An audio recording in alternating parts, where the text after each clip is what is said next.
इधर। आप तो जानते हैं कि घर की चाय बिस्किट हम लोग थोड़ा आगे जाके 200 मीटर आगे लेते रहे हम, जब जब भी इस रास्ते से गुजरते रहे। नहीं तो आज आपको विशेष रूप से, कल भी हमने सर को फ़ोन किया था लेकिन हमको लगता है सर कहीं व्यस्त रहे होंगे, तो आज साहस करके चले इधर कि भेंट हुई तो हुई, नहीं तो फिर आगे की यात्रा कहीं और होगी। तो आज हमारे बीच हैं, आप सब लोग जानते हैं, वाराणसी हिंदू विश्वविद्यालय, जिसको हम लोग VHU बोलते हैं ना। VHU आप सब लोग जानते हैं? कितने लोग? वाराणसी में एक बड़ा विश्वविद्यालय है, कितने लोग जानते हैं? 14 जानते हैं। और अच्छा, तो जानिए कि यहाँ से जैसे ये घाट है, सिमरिया घाट है, गंगा का ये किनारा है, ठीक वैसे वाराणसी में गंगा के किनारे एक बड़ा विश्वविद्यालय है जहाँ देश विदेश से हज़ारों छात्र पढ़ने आते हैं, ठीक है। और वहाँ पढ़ाने के लिए हमारे बीच हिंदी के विद्वान प्राध्यापक, यहाँ पे राष्ट्रकवि दिनकर पैदा हुए, उसी धरती पे ससदर जी ने सिमरिया घाट से वाराणसी घाट तक की यात्रा की, ठीक है। और फिर वहाँ पे हिंदी के विद्वान प्राध्यापक के रूप में अपनी सेवा दे रहे हैं। इसके तर इन दिनों लगातार गांव आ रहे हैं और गांव की जो संस्कृति है उसको लेके छोटे छोटे प्रयासों से बड़ा एक प्रयास कर रहे हैं। अभी कुछ इन्होंने काम भी शुरू किया है, तो अभी आज हम आप सबको इनसे मिलाने आए हैं और ये अपनी बातें भी आपसे साझा करेंगे, अभियान कैसे और बढ़िया चले। और आप सब जो नई पीढ़ी हैं, सर हम आपको बताएं कि हमारे साथ 2 पौधे हैं, पौधे तो ये पौधे हैं, दोनों को लगातार सीखने संवारने का काम, यह चलता फिरता एक प्रयोगशाला है, मानव बनाने का एक प्रयोगशाला है, जो ये हर रविवार हमारे साथ होते हैं, अभियान के साथ होते हैं, हम इनके साथ होते हैं। और फिर यह चलता फिरता हमारा एक प्रयोगशाला है जहाँ पे बच्चे अच्छे बने। हमारी कोशिश है कि जिस तरह से पेड़ बड़े हों, एक वृक्ष का रूप लें, उसी तरह से ये भी एक अच्छे इंसान के रूप में हम सबके बीच आएँ। तो आपका सुने, आशीर्वाद मिले इस अभियान को, और एक बार जोरदार तालियों से सर का स्वागत।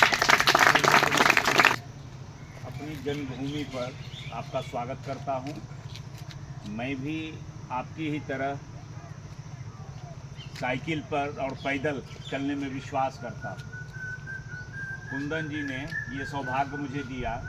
आज से 10-12 साल पहले साइकिल पर संडे गुजरता हुआ, आपकी पुरानी पीढ़ी के साथी सब, इनमें से भी कुछ होंगे, इधर से गुजरे थे, तो मुझे भी साइकिल पर सवार होकर आपके साथ पर्यावरण के संरक्षण का नारा लगाना, आह्वान करना, ये सब मौके मिले थे।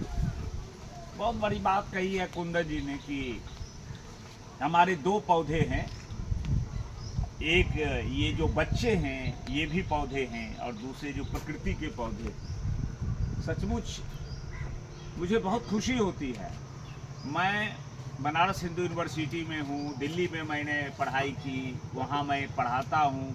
आप जब बड़े होंगे, जिस विश्वविद्यालय में जाएंगे पढ़ने के लिए, तो वहाँ मैं मिलूँगा आपको। जहाँ मैं रहता हूँ चारों तरफ पेड़ ही पेड़ है, 1400 एकड़ की ज़मीन है, और कौन सा ऐसा पेड़ और पौधा नहीं है। आप समझ सकते हैं कि एक यूनिवर्सिटी में जैसे सिमरिया गांव जितना बड़ा है, या आपका आधा गांव बीहट का होगा, उतना बड़ा वह यूनिवर्सिटी है। उसमें बहुत कम मकान है, सिर्फ पेड़ ही पेड़, लेकिन उसके चारों तरफ के पेड़ काट लिए गए और ख़त्म कर दिए गए। ठीक वैसे ही आप देखिए, जब सिमरिया गांव की ओर आप आते हैं तो यहाँ वृक्ष ही वृक्ष आपको दिखाई देते हैं। लेकिन अगर आप बीहट के हाईवे पे चलने लगते हैं, थर्मल की ओर जाते हैं, 0 माइल की ओर जाते हैं, तो आपको लगता है बहुत सन्नाटा है, पेड़ गायब हो रहे हैं। बड़े बड़े कारखानों ने पेड़ को गायब कर दिया। ये जो विकास का मॉडल है उसने गायब कर दिया, किसको? प्रकृति को गायब कर दिया। और उसमें आप जो बच्चे हैं, सचमुच पौधे हैं, जैसा कुंदन जी ने कहा है, और मुझे खुशी हो रही है।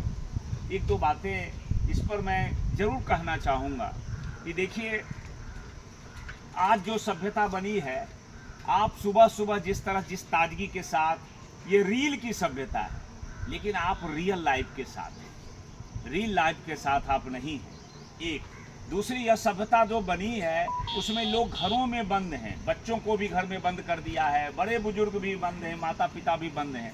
आप सुबह सुबह बाहर आ रहे हैं। पेड़ हमेशा बाहर में आपको खड़े मिलेंगे, पेड़ किसी घर में नहीं हुआ करते। वो आसमान के नीचे होते हैं, सूरज से मिलते हैं, हवा से मिलते हैं, पानी से मिलते हैं, मिट्टी से मिलते हैं, और सबसे मिलकर क्या देते हैं? सबसे पहले तो वह सांस देते हैं। आप जरा कल्पना करिए एक मनुष्य की और एक पेड़ की, अपनी और पेड़ की कल्पना करिए तो एक बड़ा फर्क आपको दिखाई देगा कि जो वह इतना भोजन बनाकर आपके लिए छोड़ता है, देता है, उसी ऑक्सीजन को आप बाहर से लेते हैं। आप बाहर से ऑक्सीजन लेते हैं, इसका अर्थ क्या हुआ? पेड़ से आप एक सामाजिक प्राणी, आप व्यक्तिगत नहीं है। आज सभ्यता बनी है वो व्यक्तिवाद की सभ्यता है। हर कोई स्वार्थ में डूबा हुआ है, कहता है कि मेरी मर्जी हर चीज में, जो मैं करूं ये मेरी मर्जी। नहीं, आपकी मर्जी नहीं चलेगी। क्या आप बिना पेड़ के सांस ले सकते हो? नहीं ले सकते।